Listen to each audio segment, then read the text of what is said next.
Assalamualaikum warahmatullahi wabarakatuh. Selamat pagi anak-anak. Bagaimana kabar kalian hari ini? Semoga kalian semua selalu dalam keadaan sehat walafiat ya. Hari ini kita sudah masuk pada subtema 4. Nah, sebelum belajar, kalian di rumah jangan lupa berdoa dulu ya supaya pembelajaran hari ini diberikan kelancaran dan ilmu yang kita dapatkan menjadi berkah. Bismillahirrahmanirrahim. Kita mulai pembelajaran hari ini ya. Masih semangat, harus tetap semangat. Kita lihat di sini pada pembelajaran satu ada alangkah menyenangkannya berwisata bersama teman atau keluarga. Nah, kita bisa berwisata di pantai, pegunungan, atau tempat bersejarah.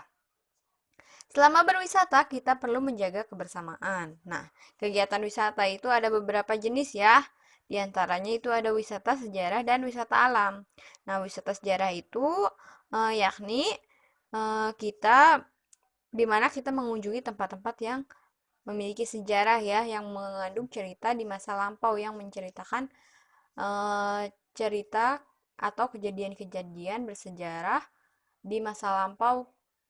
Nah, kalau wisata alam ini wisata di mana kita mengunjungi tempat-tempat yang memiliki keindahan alam seperti pantai, pegunungan, dan lain-lain. Kalau wisata sejarah itu contohnya misalnya candi, museum, dan lainnya ya. Ada banyak lagi wisata sejarah.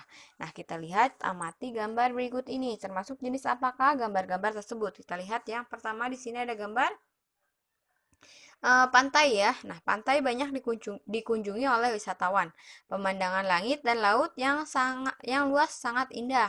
Berwisata di pantai termasuk kegiatan berwisata di mana ya? Tadi sudah Ibu jelaskan di wisata alam ya. Kalau yang bawahnya itu Indonesia memiliki banyak peninggalan bersejarah. Di antaranya candi-candi kuno. Berkunjung ke candi termasuk kegiatan wisata sejarah ya. Tadi karena wisata sejarah itu di mana kita mengunjungi tempat-tempat yang memiliki peninggalan sejarah ya. Seperti candi, museum itu juga termasuk wisata sejarah. Nah, kita lanjut ya. Paham ya? Kita lanjut, kita lihat pada ayo membaca. Laras dan Nino sedang berwisata ke kebun raya Bogor. Mereka juga pergi bersama ke Istana Bogor. Nah, mereka melihat-lihat rusa dan memberi mereka makan. Bacalah teks berikut ini. Nah, nanti di rumah kalian baca teks berwisata ke Istana Bogor ini. Nanti setelah baca teks ini, kalian jawab pertanyaan di bawahnya ya. Kalian baca teks ini sambil latihan membaca ya, supaya membacanya lebih lancar lagi. Lalu nanti kalian setelah membaca boleh kerjakan pertanyaan-pertanyaan di bawahnya. Kita lanjut pada yang mendengarkan. Di sini ada di sana Bogor, Ino memberi makan rusa. Dengarkan gurumu membaca dongeng tentang rusa berikut ini. Di sini ada dongeng berjudul Rusa dan Kura-kura. Ibu bacakan ya, kalian dengarkan. Ibu baca dongengnya. Rusa dan kura-kura. Di bukit dekat telaga hiduplah seekor rusa. Rusa sangat sombong. Rusa sering mengejek hewan lain. Pada suatu hari, rusa bertemu dengan kura-kura. Nah, kura-kura terlihat hanya mondar-mandir saja. Lalu si rusa bertanya, "Kura-kura, apa yang kamu lakukan?" Kura-kura menjawab, "Aku sedang mencari makan." Nah, dengan sombong, si rusa mengejek kura-kura. Rusa berkata, kamu hanya mondar-mandir saja, mustahil kamu menemukan makanan," kata rusa tadi. Lalu kura-kura menjawab, "Aku yakin akan menemukannya, aku harus sabar mencari." Rusa terus mengejek kura-kura. Kura-kura yang rendah hati tidak menanggapi ejekan si rusa itu. Hal ini membuat rusa menjadi jengkel ya. Akhirnya rusa menantang kura-kura untuk berlomba. Lalu rusa berkata, "Kamu merendahkan aku kura-kura, mari kita berlomba lari untuk membuktikan siapa yang tercepat." Kura-kura pun menjawab, "Baiklah, mari kita buktikan." Nah, saat lomba dimulai, rusa berlari kencang, namun rusa tergelincir ketika menuruni bukit. Rusa terjatuh berguling-guling hingga ke kaki bukit. Kura-kura masuk ke dalam tempurungnya. Kura-kura segera menggelindingi menuruni bukit. Kura-kura akhirnya sampai lebih dulu ya. Nah, jadi dari dongeng tadi itu dapat kita ketahui bahwa kita itu tidak boleh sombong ya. Kita tidak boleh sombong, kita tidak boleh menganggap rendah orang lain. Di sini kan si rusa menganggap si kura-kura itu lambat ya, jadi dia dengan sombongnya dia mengajak kura-kura berlomba lari. Tapi padahal si kura-kura ya yang menang, meskipun kura-kura hewan yang lambat, tapi kura-kura bisa bisa menang ya lomba larinya.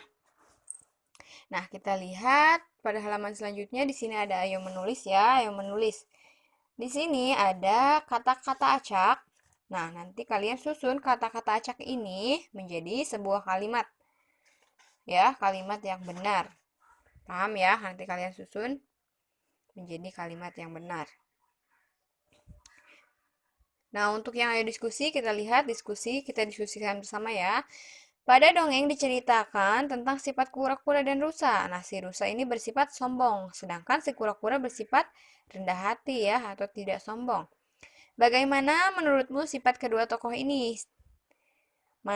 Siapa sikap manakah yang baik? Siapa tokoh yang kamu sukai? Nah, tentu saja sikap kura-kura ya yang baik karena dia selalu rendah hati. Tadi dia diejek oleh rusa ya. Diejek oleh rusa tapi dia tetap sabar ya, tetap tidak menanggapi ejekan rusa tadi ya. Kalau kura-kura itu tadi kan bersifat sombong, tentu saja sifat sombong itu tidak baik ya. Tidak boleh, kita tidak boleh sombong. Tidak boleh menyombongkan diri sendiri kepada orang lain ya. Meskipun kita bisa, kita tidak boleh sombong. Apalagi kita tidak bisa ya. Nah, siapakah tokoh yang kalian sukai? Kura-kura ataukah si rusa ya? Kita lanjut, kita lihat pada ayo berlatih. Di sini ada contoh soalnya ya. Nanti kalian perhatikan contoh soalnya, lalu kalian nanti kerjakan soal-soal di bawahnya ya. Kita lihat contoh soalnya. Di sini ada selain sabar, kura-kura juga senang berbagi. Lihatlah, kura-kura membagi apel miliknya kepada nyonyo monyet. Kura-kura mendapat setengah bagian apel. Nyonyo monyet juga mendapatkan setengah bagian apel. Setengah dilambangkan dengan 1/2 ya. Ini. Nah, jadi di sini ada sebuah apel ya. Tadi si kura-kura itu punya apel satu. Apel satu. Nah, apelnya ini dibagi menjadi 2 untuk si monyet setengah, untuk si kura-kura setengah. Nah, ini di sini. Ini. Nah, setengah setengah dari bagian ini, setengah apelnya ini itu dinamakan 1/2 atau setengah ya. Seperti itu, paham ya?